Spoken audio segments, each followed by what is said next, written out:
Hi everyone, welcome to Substance Use and Addiction, the online version, Class 1, Module 1, Course Information. So this is how all the modules are going to go and how all the weeks are going to go. I'm always going to start with a table of contents, and there is a version of this that you can download just as the PowerPoint, so you can follow along with the PowerPoints open, or you can go back and read it again. The table of contents also functions as a bit of a content warning or an indication of the kinds of things we'll be talking about. Some of the stuff we're going to be engaging with here is intense, might be difficult, and so I'm always going to encourage you to take a look at the table of contents. So we're going to start this week, as we will every week, with an opening, and then today in Module 1 of Class 1, we're going to talk about the course basics, your assignments.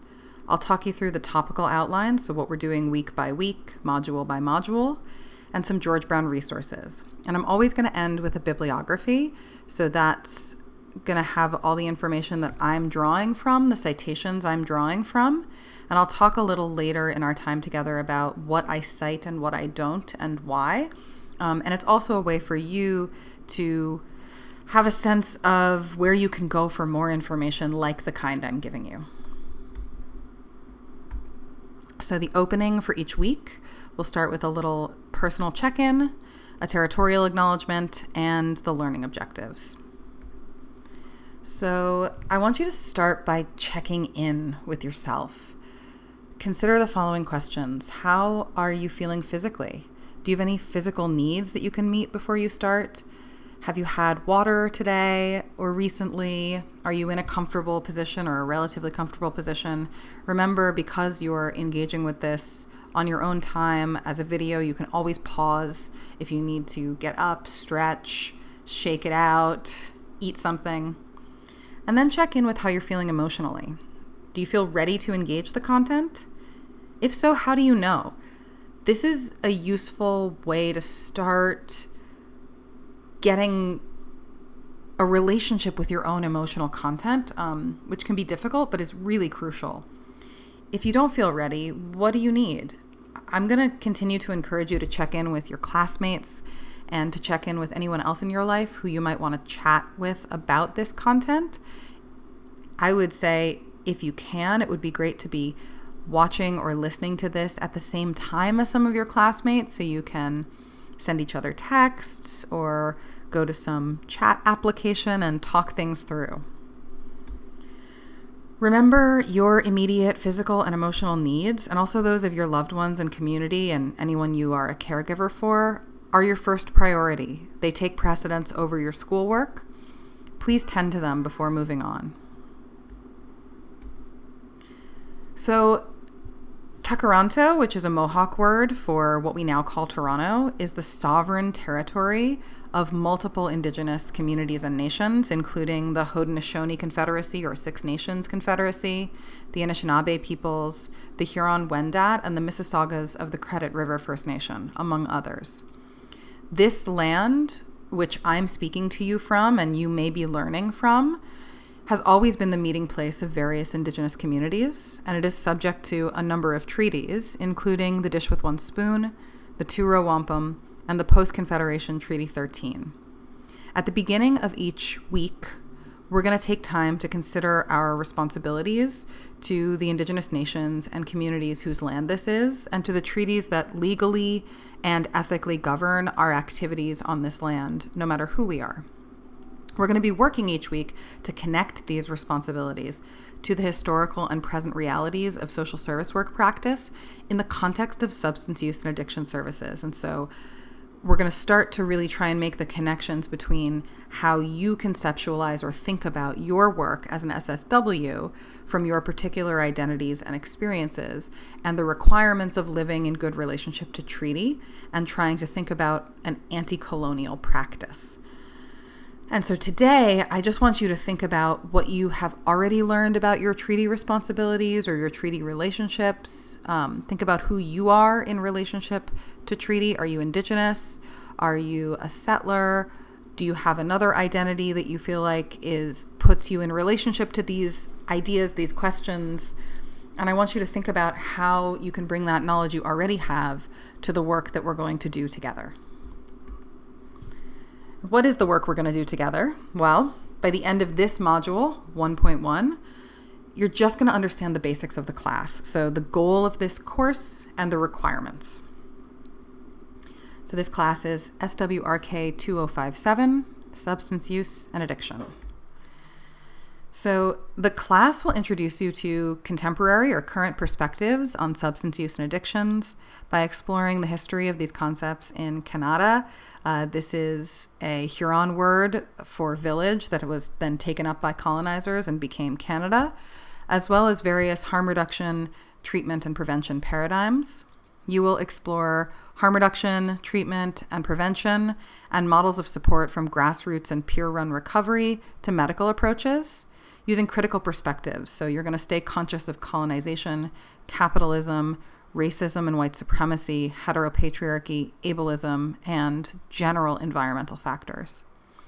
After taking this class, you should understand the major issues involved in working with people who use drugs and or people who identify as having addictions. And you should be able to examine your own attitudes towards substance use and addiction and your capacity to implement professional tools like the stages of change model, trauma-informed practice, and motivational interviewing. Don't worry if you've never heard these terms and paradigms before. That's what this class is about. So if you only recognize the things we've talked about in the last semester, so structures of oppression, and everything else, harm reduction, peer support, medical interventions, is unfamiliar to you, that's totally cool. It's fine. We will work this through together. By the end of the class, you should be able to identify your own biases and beliefs regarding substance use and addiction and connect them to broader forms of social power, understand the effects of commonly used substances on individuals, families, and communities, differentiate various factors that may lead to addictions in particular, demonstrate an understanding of best practice models, holistic and trauma-informed models, and the harm reduction framework, analyze the complex contemporary concept of addiction and specific resources for people who are seeking support, and implement new skills and techniques for engaging with and supporting people who use drugs or people with addictions, including harm reduction, trauma-informed practice, and the stages of change model, motivational interviewing, etc. Don't worry if these ideas and words are unfamiliar. Again, we will walk through all of it. So why is this a mandatory class? Why is this not an elective? Why should SSWs take a class on substance use and addictions? Before you move on, I want you to think about, is there a part of you that's resistant to taking this class? Is there any part of you that thinks, I'm not going to need this in the field? If so, I want you to consider that drug use is unbelievably common. And of course, we're going to talk in the next module and ongoingly about how we even define what a drug is.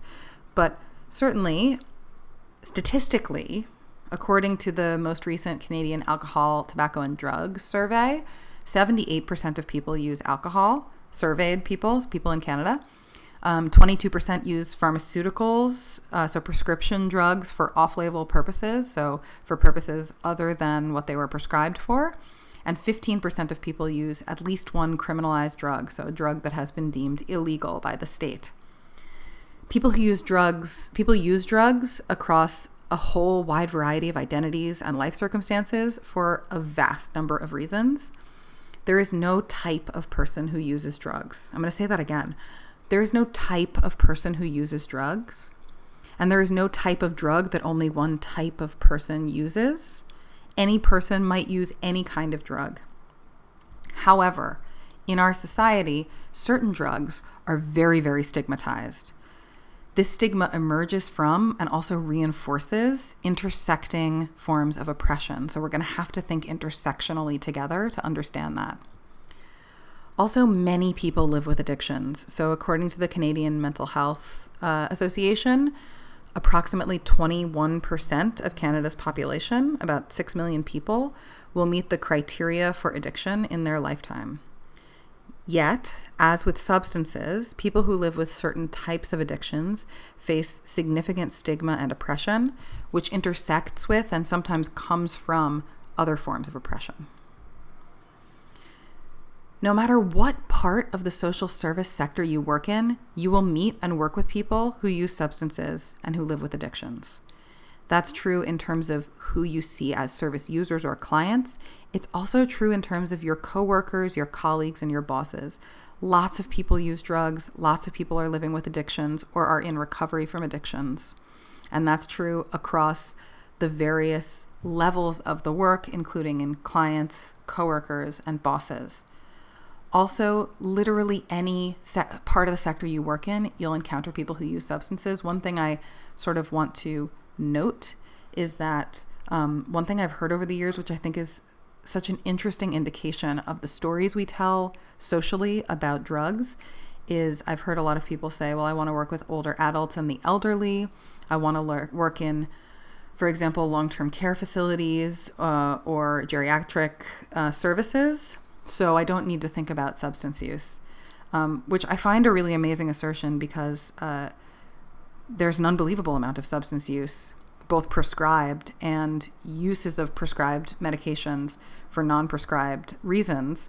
In long-term care, think about how many drugs people are prescribed, especially if you have multiple health conditions.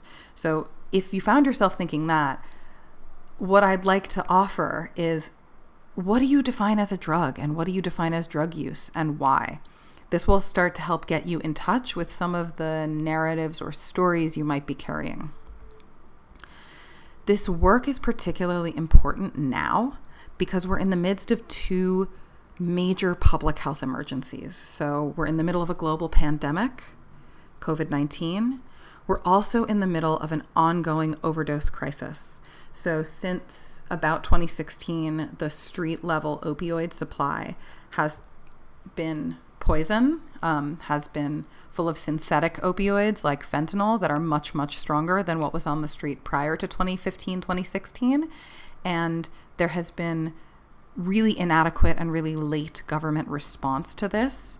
And we have only now in mainstream Canada, outside of drug user communities, drug user activist communities, and social service work communities, started to publicly acknowledge that this has been an ongoing public health crisis.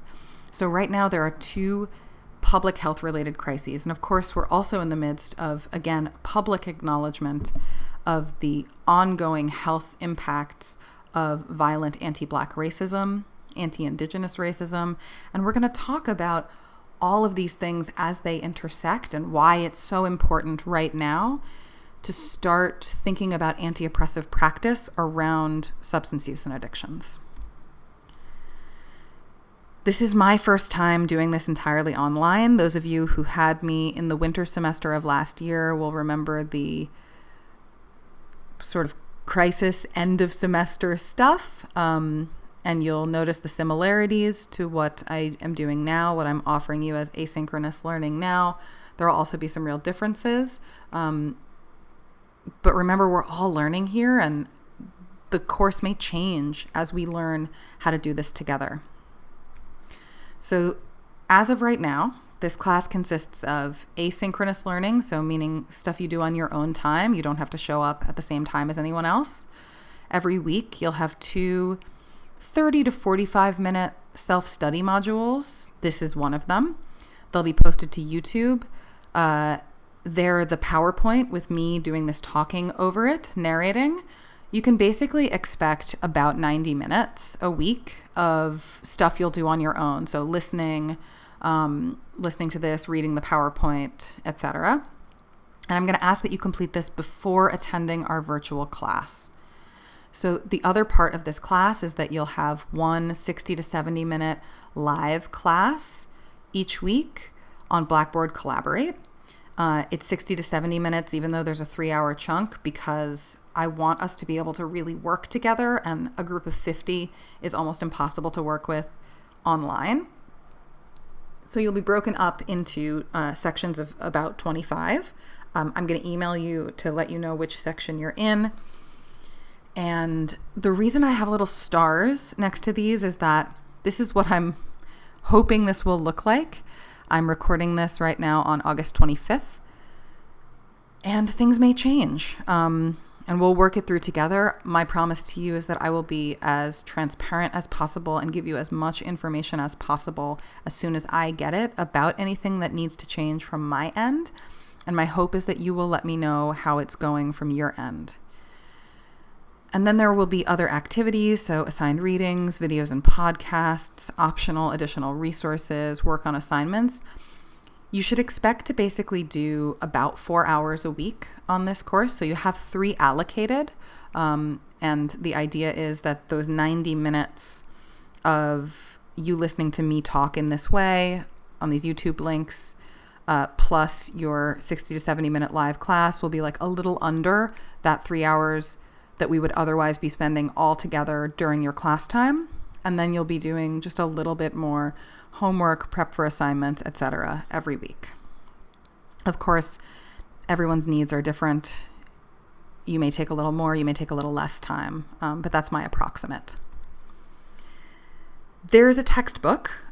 Please come to virtual class this week if you can, or talk to your classmates. I'd like to talk to you about the textbook before you purchase it. There will also be additional readings in the reading section. You'll be asked to read at least one chapter or assigned article per class, and you will need to integrate these readings into your assignments. But we're not going to be breaking down the readings together in class. We'll mostly be talking about applications of skills and knowledge, working together on biases, having conversations about things we're struggling with, etc. So you don't need to show up with a highlighted copy of the textbook ready to answer questions about what you read. We're going to be doing more exploratory work together in the live class. So you have some assignments. You have a critical self-reflection due on week 3, which we'll talk about this class. You have an educational tool, which is due week 5, 6, or 7. You get to decide. Week 7 is the last week that I'm able to take it from you, but I wanted to give you some flexibility. And you can do that either in a small group or on your own, and we'll talk more about that. Week 12, you have a professional practice paper. Week 14, you do a case study in small groups. And week 15, you reflect back on your first reflection in a sort of 1-minute paper style piece. All of your assignments except the educational tool and the case study are completed individually. The educational tool and case study can be completed individually if you feel you need that. I would recommend you do it in groups, and we'll talk about how to make those groups and how to work together as the class moves on. All assignments are due through Blackboard, so hand them in through the Blackboard portal by 11:59 p.m. on the day we have class, so before midnight. All assignments are open book, which means that you can use your notes or any other course material while you're doing them. Some will require research and citation, so not only are they open book, but they must be open book. And they're all up there now except the case study.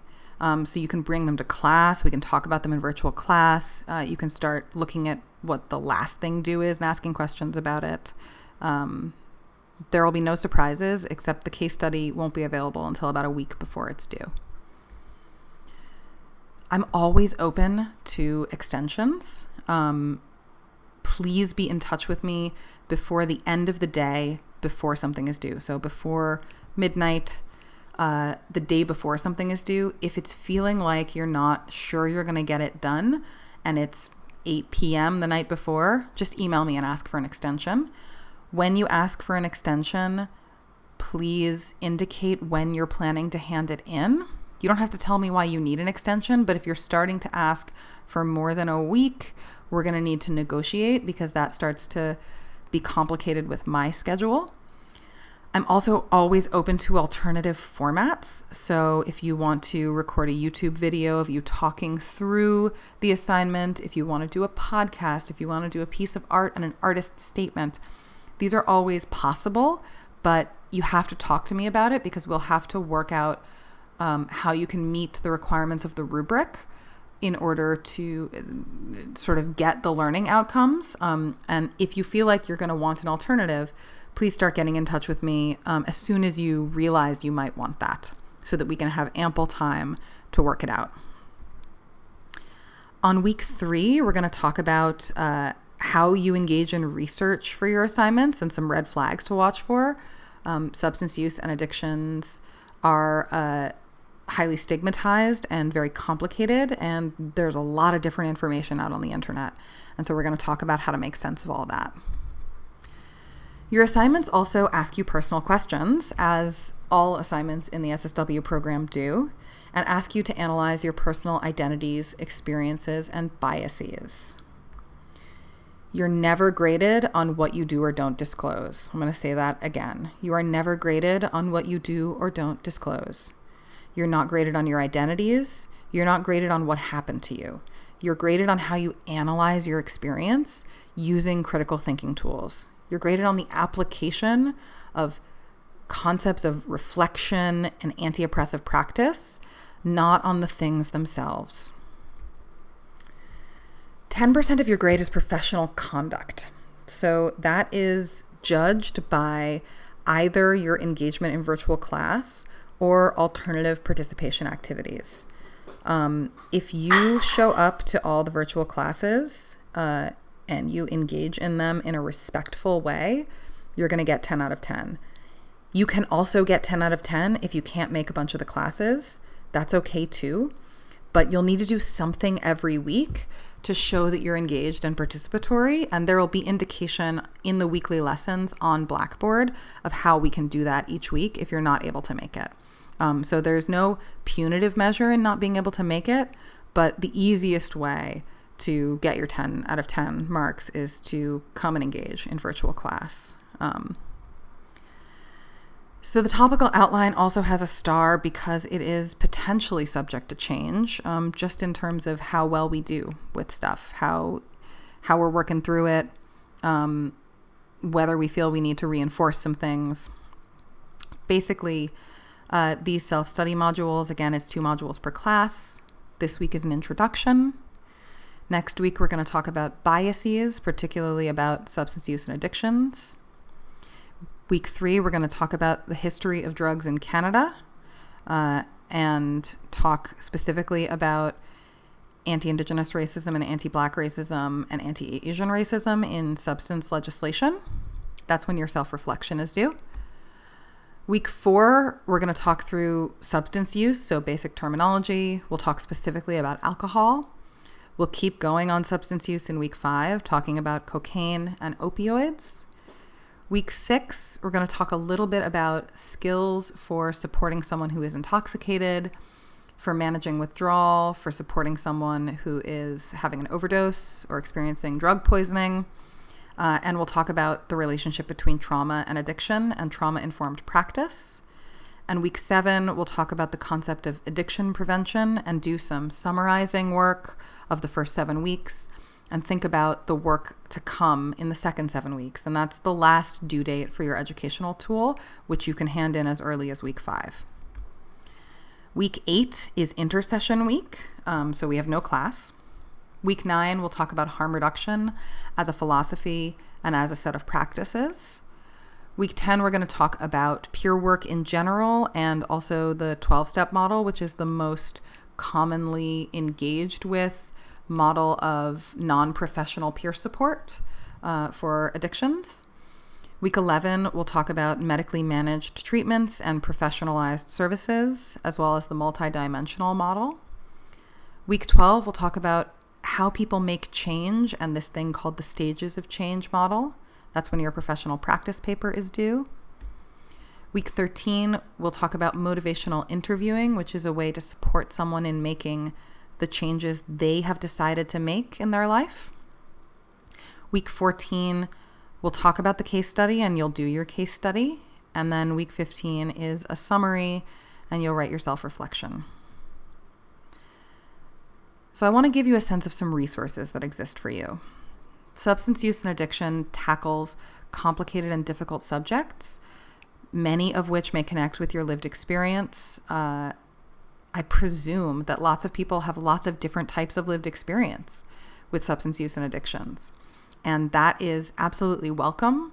But I also encourage you to think about what you need and what is and isn't useful for you to engage with in the context of class or to bring to the classroom. And that's your call. Your experiences are always invited, but sometimes you want to think consciously about what makes sense for you to disclose in the context of your classmates, while also ensuring that you give yourself the space to connect with other people, because my guess is that other people have similar experiences to you. And again, I would say we've all had some experience with substance use because we live in a culture where there's tons and tons of substances, including ones we don't usually think about as drugs. And so be open also to the possibility that there is lots of experience that might be unexpected to you in your classmates. For this reason, and for many others, it's a good idea to know the resources available to you at George Brown. So accessible learning services, counseling, Peer Connect, the Diversity, Equity, and Human Rights Office, Indigenous Education and Services if you're Indigenous and looking for community elders and support, the Student Association and the Community Action and Community Care Centers, the International Center.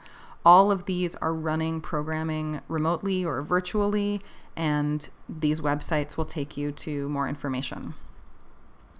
There's also a GBC online learning resource that should help you figure out how to do this weird new work of learning online.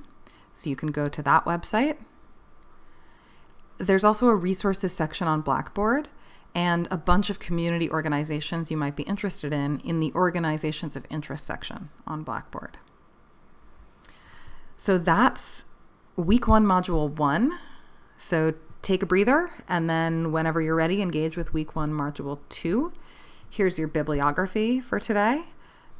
And there's the Highland Cow.